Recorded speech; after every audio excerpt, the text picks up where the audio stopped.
Joe González de la Asociación de Suboficiales y Gendarmes, que se va a unir luego a nuestro panel, pero vamos de inmediato también con Juan Pablo Queraltó, que tiene información y detalles. Ahí estamos junto a Joe, entonces gracias Joe por estar con nosotros. También estamos junto a José Antonio Villalobos, exfiscal, y a Juan Pablo Queraltó, entonces para ir analizando este tema y para ir conociendo también más cómo funciona el sistema penitenciario en estos casos. Joe, a ver, cuéntanos un poco.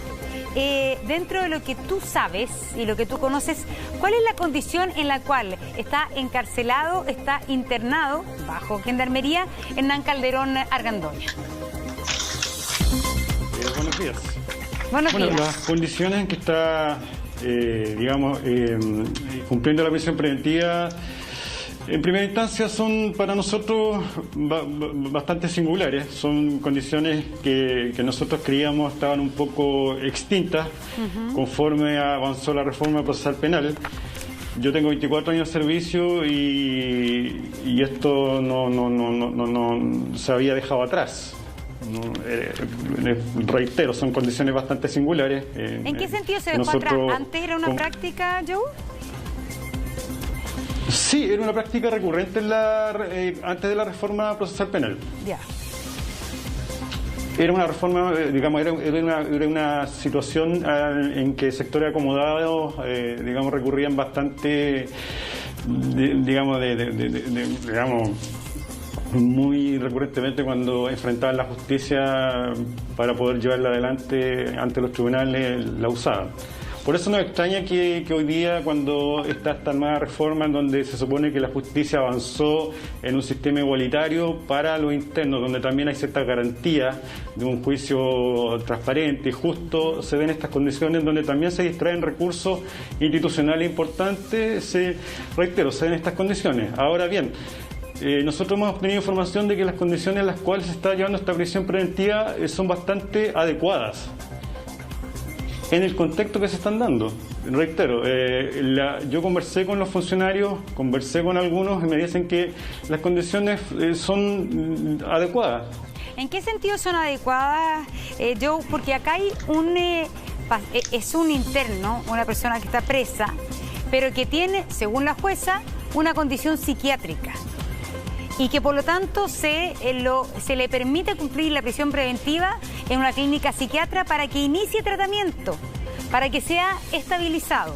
¿Cuáles son entonces las condiciones adecuadas que debería tener Gendarmería con un preso de esas características? A ver, las condiciones adecuadas y normales, según lo que nosotros entendemos y lo que es normal, la prisión preventiva se debe cumplir en un centro penitenciario. Yo soy jefe de clasificación en el complejo penitenciario del Paraíso y lo que ocurre en este tipo de casos es que cuando se presentan internos con algunas patologías que pueden ser de orden psiquiátrico, lo que hacen los tribunales de garantía generalmente es que ingresan a los imputados, ¿cierto?, a las unidades psiquiátricas forenses que existen al interior del recinto carcelario, en este caso el módulo 117 dependiente del hospital psiquiátrico, para una pericia psiquiátrica y determinar si efectivamente ese interno tiene efectivamente un problema psiquiátrico, pero dentro del complejo penitenciario y no en una clínica privada. Entonces eso es lo que a nosotros nos llama poderosamente la atención, que hoy se dé una situación de bastante privilegio en favor del señor Calderón. Pero acá hay una denuncia de la madre que dice que lo tienen engrillado todo el día. Y la pregunta entonces, ¿esa es la situación en la cual, según lo que usted conoce, está Hernán Calderón? A ver, lo que pasa es que acá hay una situación que se da el día de ayer. Yo conversé con los funcionarios y me dicen que efectivamente ayer hubo una situación a las 3 de la tarde con el abogado del señor Calderón. De hecho, ellos manifiestan, me envían un mensaje que la relación de custodia interno fue bastante profesional. Se llevó de acuerdo a los protocolos que se les instruyó a los funcionarios, es decir, la custodia permanente, que se controlaran los accesos, digamos todos los protocolos para que se evite la fuga principalmente, para que el interno no atentara en contra de su integridad física, pero a las 3 de la tarde se produce una situación en donde el señor abogado de Calderón intenta ingresar prácticamente por la fuerza, y ahí se produce una situación en donde un funcionario de Gendarmería sale agredido. Posteriormente a eso se llama esta conferencia de prensa en donde se dan a conocer estas situaciones de supuesta tortura y vejámenes en contra del señor Calderón. Sí. Y hay que entender que la tortura en Chile está tipificada. Y acá los funcionarios están ejerciendo solamente las competencias que le otorga la ley. La tortura, reitero, está tipificada y acá las acusaciones que hace el abogado del señor Calderón son bastante graves. Acá los funcionarios de Gendarmería están solamente cumpliendo las obligaciones que les corresponden. Hay que entender que la prisión preventiva se está dando en una clínica privada que no cuenta con ninguna medida de seguridad que podría tener un recinto carcelario o un hospital psiquiátrico que puede contar con ciertas medidas de seguridad parecidas a las de una cárcel. Entonces, no solamente está en juego la integridad física del señor Calderón, sino que también de los pacientes, de los propios profesionales de la salud, porque el señor Calderón atentó en contra de su padre. El señor Calderón maneja armas de fuego, tiene un conocimiento amplísimo en armas de fuego, amplísimo también en el manejo de armas blancas. Entonces no estamos hablando de una persona común y corriente, estamos hablando de una persona bastante violenta que no solamente puede atentar, reitero, en contra de sí mismo, sino que en contra de terceros. Por lo tanto, el personal de Gendarmería tiene que asegurar la seguridad de él, reitero, de los propios funcionarios y de todo el entorno que está ahí en esa clínica, que es una clínica privada. Entonces hay que entender eso. Pero el personal de Gendarmería también tiene que asegurar que se cumplan las condiciones y lo que mandata un juez. Por eso yo le preguntaba si él estaba engrillado durante todo el día o si estaba efectivamente eso, que es la denuncia de la familia, impidiendo que él reciba el tratamiento médico que ordena la jueza que debe recibir. Y si quieres se lo pregunto de otra manera. Un interno, una persona que está presa y que está justamente en la unidad psiquiátrica, en el hospital, en la unidad psiquiátrica de cualquier recinto penal. Esa persona recibe un trato distinto, me refiero yo por su condición psiquiátrica, que un interno en cualquier otro de los pabellones. Me refiero a medidas de seguridad, engrillamiento y otro tipo de cosas. Es distinto el trato a un preso psiquiátrico que a uno que no tiene ese diagnóstico, ¿no es cierto? Claro, por supuesto, pero en este caso, por la información que yo tengo, se han garantizado todos los tratamientos al señor Calderón. De hecho, los funcionarios, por lo que me han manifestado, le han otorgado todas las garantías para que reciba los tratamientos. De hecho, por lo que me indican, en una sala contigua a la pieza que está el señor Calderón, se han dispuesto para que se realicen los tratamientos médicos. Entonces, reitero, después de las 3 de la tarde del día de ayer, se genera toda esta situación como para tapar, ¿cierto?, la agresión que sufre un funcionario de Gendarmería, y se arma esta batahola para señalar que hubieron ciertos tratos inhumanos o degradantes en contra del señor Calderón. Pero reitero, por lo que me manifiesta el personal de Gendarmería, la relación interno-funcionario ha sido bastante óptima y buena. Ya, y estos golpes, ¿cómo ocurrió? ¿Cómo ocurrió el tema de que un funcionario de Gendarmería habría sido atacado por el abogado? ¿Qué fue lo que pasó, Joe? Por lo que yo entiendo y por lo que me informan, hubo la intención del señor abogado de ingresar por la fuerza a la habitación del señor Calderón. Ya. Habría tratado de entrar el abogado sin la autorización de Gendarmería a la pieza, que es en rigor la celda de Hernán Calderón. Y eso habría sido el gendarme, cumpliendo con su deber, habría tratado de impedir esto. Claro, porque, reitero, hay ciertos protocolos que se deben cumplir. Nosotros no podemos olvidar que también hay instrucciones vigentes respecto al tema de la pandemia. También hay horarios establecidos, hay ciertas circunstancias en las cuales también se tienen que dar también las visitas de los señores abogados. También hay que entender que las visitas, en general, para toda la población penal de Chile, están suspendidas. Por lo tanto, No pueden haber situaciones especiales o de privilegios para ciertas personas o ciertos privados de libertad. Eso es lo que también aquí hay que dejar claro. Acá también está toda la población penal de Chile observando esta situación.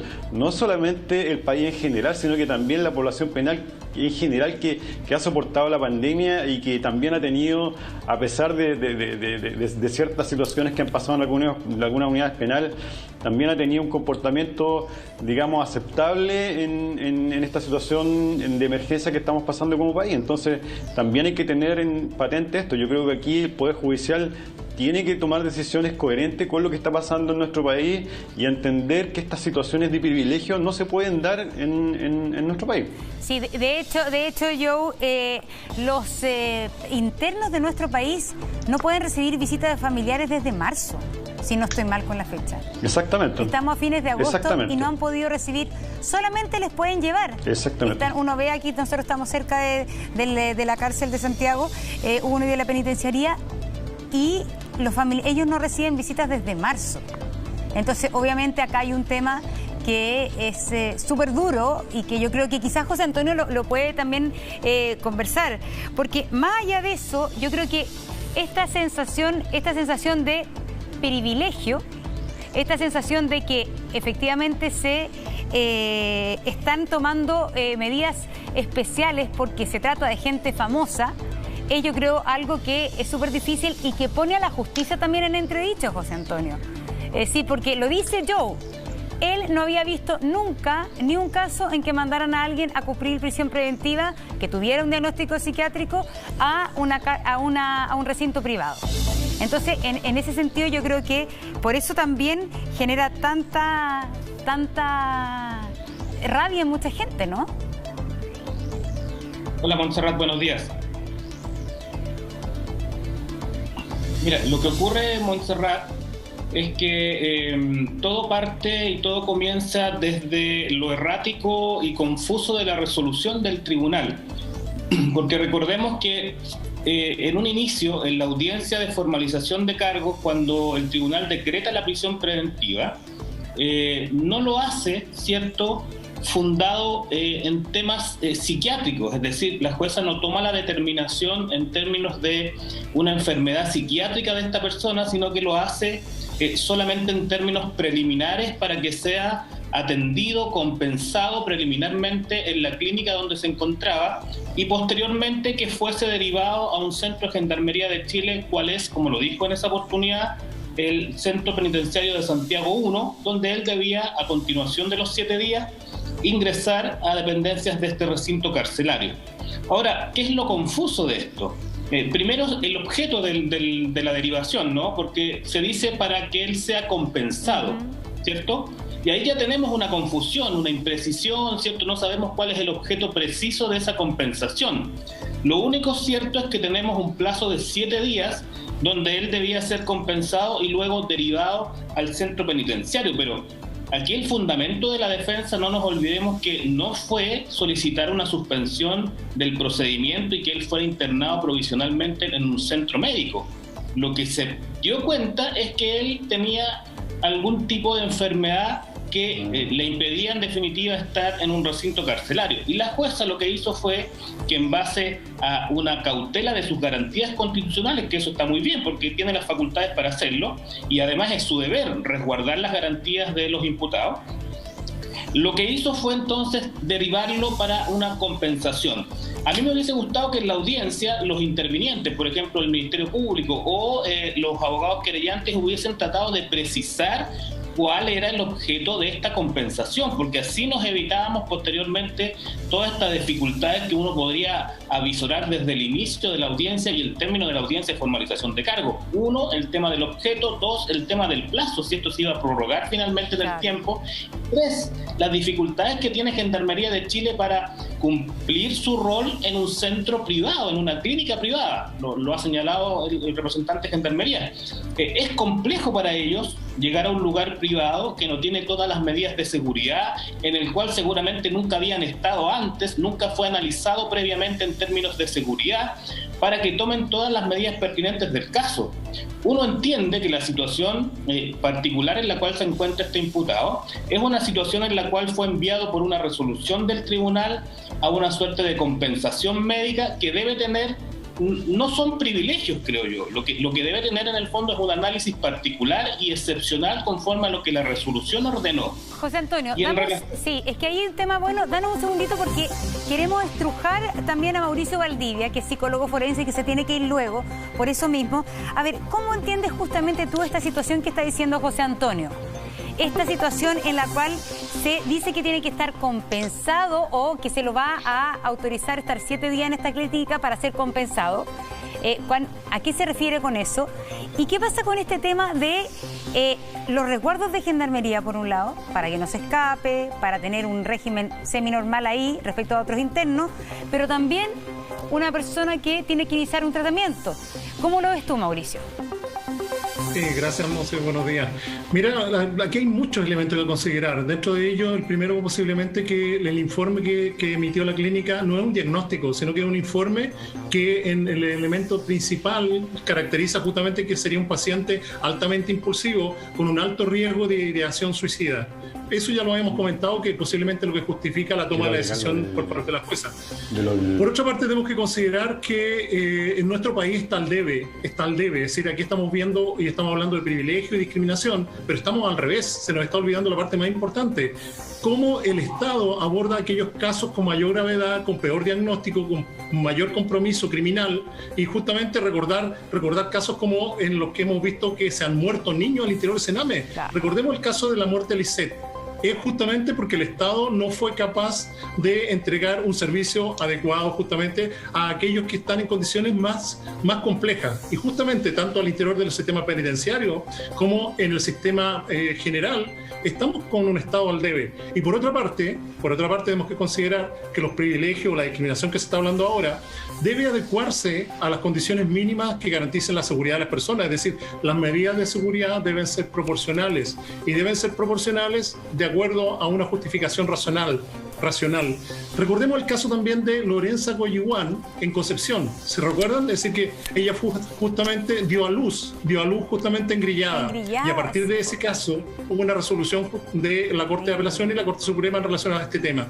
Por lo tanto, quería matizar, es decir, son muchos los elementos que se tienen que poner en juego. Yo creo que tú das aquí en el clavo, porque en el fondo, más allá de esta situación y de esta percepción de privilegio de Hernán Calderón, lo que yo creo que aquí está en cuestión es que todos los internos, y más incluso aquellos internos que tienen diagnóstico psiquiátrico, debieran recibir un trato profesional digno y que les permita una rehabilitación. Entonces, claro, es decir, de alguna manera todos los internos con diagnóstico psiquiátrico debieran recibir un trato o un tratamiento, más que trato, un tratamiento parecido al que quizás recibiría Nano Calderón. Hay que emparejar de alguna manera para arriba y no para abajo. Y eso yo creo que es lo que pasa también al respecto. Y por eso también finalmente el caso justamente de esa mujer que dio a luz engrillada es uno de los casos más dolorosos también que tiene la historia de gendarmería en nuestro país. Así, una falta de criterio, y ahí uno también ve que hay una falta en este caso de humanidad. Toda la razón, es decir, si aquí lo que está en juego es pensar qué es lo que queremos, queremos intervenir, queremos rehabilitar, es posible que el diagnóstico hoy día de Hernán Calderón no sea un diagnóstico preciso, hoy día no sabemos precisamente qué es lo que tiene. A mi juicio no se le puede considerar inimputable, por lo tanto se le podría aplicar una pena de resultar culpable. Eso, a mi juicio, a partir de los antecedentes que conocemos de la historia previa, cómo se produjo el hecho y qué hizo él después de todo lo que había sucedido. La verdad que eso, el elemento central de la imputabilidad para mí no estaría en juego, pero ¿qué cosa estaría en juego? Poder estabilizarlo y justamente que sea capaz de enfrentar de forma adecuada el proceso judicial que se viene. Claro. Recordemos que uno de los elementos que se ponen a la palestra, que una persona sea imputada, esa persona debe estar en condiciones de darse cuenta de los cargos que se le imputan y ser capaz de defenderse. Por lo tanto, esos elementos también tenemos que considerarlo. Yo aquí no estoy haciendo una defensa de Hernán Calderón, sino que por el contrario. Estoy diciendo que si pudiéramos mejorar las condiciones, no solamente de Hernán Calderón, sino de todos aquellos que hoy día presentan graves diagnósticos, compromiso grave a nivel criminal, a nivel penal, justamente podríamos mejorar lo que es la reincidencia en nuestro país. Muchas veces la pregunta es, ¿a alguien de las personas que hoy día nos están escuchando, a alguien de las personas que hoy día están en las casas, les importa realmente cómo viven los internos al interior de los penales? ¿Les interesa la sobrepoblación? ¿Les interesa que se maten al interior de los penales? La verdad que muchas veces la gente dice, es lo que se merecen. La verdad que no, es al revés. Tenemos que mejorar esas condiciones para que la reincidencia en nuestro país sea menor. Una de las peores condiciones que tenemos a nivel internacional es casi el 80% de reincidencia. ¿Y por qué un 80% de reincidencia? Por las malas condiciones que tenemos al interior de los penales. Y por también el tema de que no se tratan las adicciones al interior de los penales. Me gustaría agregar un dato. Sí, al tiro, de inmediato yo adelante. Me gustaría agregar un dato. Por cierto. Sí, mira, el año 2007 la Corte Suprema instruyó a todos los tribunales de Chile y también algunas cortes de apelaciones también lo ha instruido, que es Gendarmería de Chile quien es la que tiene que determinar, ¿cierto?, dónde o cuáles son los lugares de reclusión que tienen que cumplir prisión preventiva o condena, ¿cierto?, las personas que pasan a disposición de Gendarmería de Chile. Eso es súper relevante, porque somos ¿cierto?, nosotros los gendarmes, en este caso, ¿cierto?, los profesionales de Gendarmería, en este caso específicamente las oficinas de clasificación y segmentación, quienes determinamos los lugares de reclusión y al interior de los recintos los lugares que van a ocupar cada imputado condenado. ¿Por qué? Porque hay que analizar, ¿cierto?, y entrevistar a cada interno para saber qué dependencia van a ocupar, de preferencia para no mezclarlo, es decir, clasificarlo y segmentarlo para evitar, ¿cierto?, la contaminación criminógena.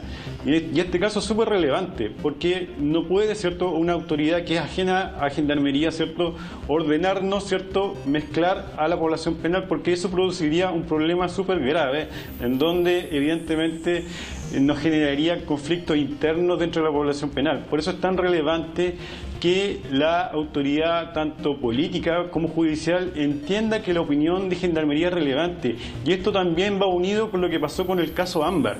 Por eso nosotros llamamos la atención en general a la ciudadanía, en especial a la clase política, que entienda que la opinión de Gendarmería, de los gendarmes en general, es súper relevante para los cambios que se quieran realizar respecto a la política penitenciaria.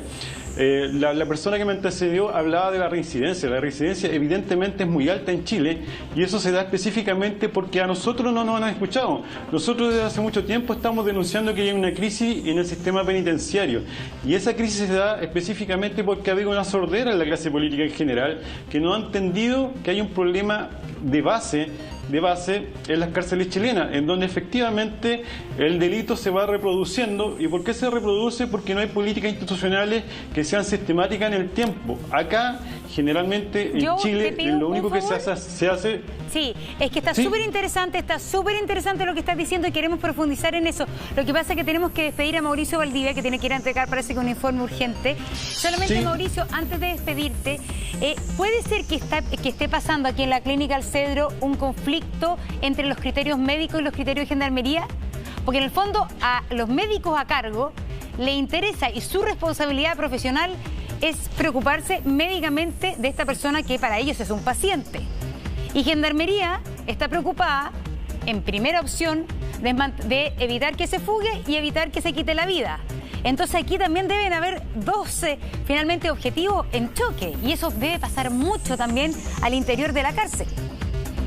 Esperemos que justamente este conflicto sirva para resolver esta problemática. Pasaron muchos años en los cuales la gente que era considerada inimputable, es decir, que se reconocía que no había actuado con discernimiento, se mandaba justamente a un hospital psiquiátrico. Y habían ocasiones en que esa gente estaba durante toda su vida, porque no había un acuerdo entre el sistema de justicia y el sistema de salud. El sistema de salud decía, me lo mandaron al sistema de justicia, por lo tanto esa persona, que podría haber sido condenada a 10 años, se moría en una clínica psiquiátrica. Hoy día eso está resuelto, pero eso se resolvió, ¿por qué? Por una situación también conflictiva. Así que muchas gracias, Monse. Ya, una lástima, un gusto haberte tenido aquí, Mauricio. Te invitamos para la próxima semana y seguimos con Joe. Joe, tú estabas diciendo una idea que es súper importante. que tiene que ver aquí con un problema de base respecto a cuánto se considera a Gendarmería en las decisiones justamente de las políticas de reclusión. Y también hemos visto con cuántos medios cuenta o básicamente no cuenta Gendarmería.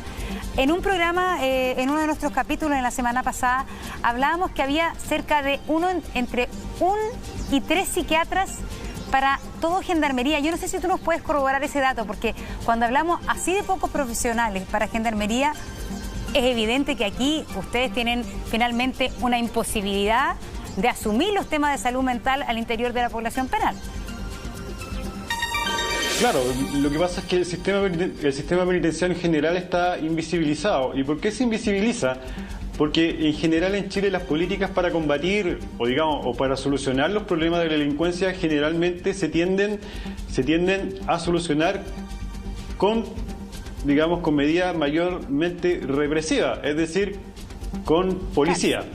Con mayor cantidad de policías, con mayor cantidad de carros, claro, con subir las penas, mayor cantidad de carabineros, con mayor cantidad de vehículos de carabineros, porque finalmente eso a la ciudadanía lo hace sentir mayormente seguro.